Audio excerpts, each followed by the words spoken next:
We continue our reading of Turn Your Eyes Upon Jesus, an invitation to spend a year with your best friend, a daily devotional by author George R. Knight. Today's reading, October 23, The Power of the Cross.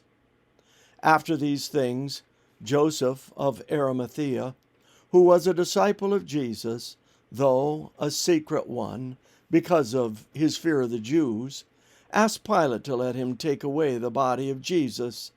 Pilate gave him permission. So he came and removed his body.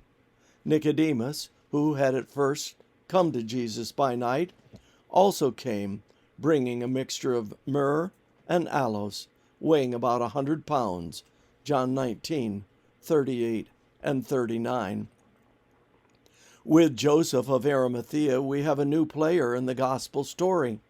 While he may have been a secret disciple up to the time of the cross, now he risks everything. He had no idea how the unstable Pilate would respond to his request to hand over the body of a man put to death for treason.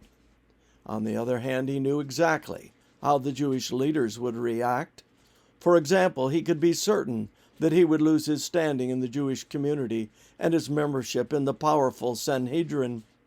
Had he been a poor man, he may have come out in the open sooner, but he had much to lose. After all, the Jewish leaders had agreed that those who become followers of Jesus should be put out of the synagogue, excommunicated. John 9:22. And Joseph wasn't the only secret disciple to step forward at this hour of need.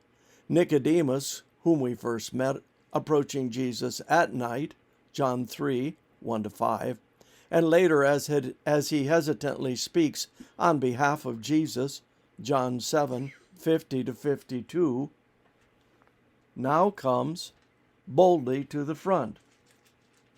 It was to Nicodemus that Jesus had first begun to develop the theme of his being lifted up in the same way that Moses had raised the serpent in the wilderness, so that everyone who believes in him might have eternal life. John 3:14-16. Jesus later added to that teaching when he noted that, "When I am lifted up from the earth, I will draw all men to me." John 12:32. And now that prophecy is being fulfilled.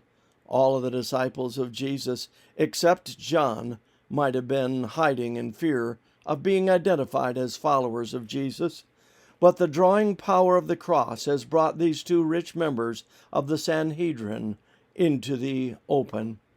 Joseph and Nicodemus may have feared any association with Jesus while he was alive, but already the power of the cross was working to make cowards into heroes and waverers into individuals willing to make their faith known publicly. The cross had transformed them.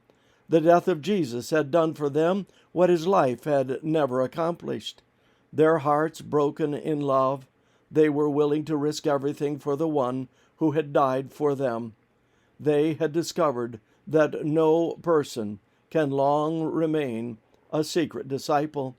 Eventually, the secrecy will kill the discipleship, or the discipleship will kill the secrecy. This concludes our reading today of Turn Your Eyes Upon Jesus.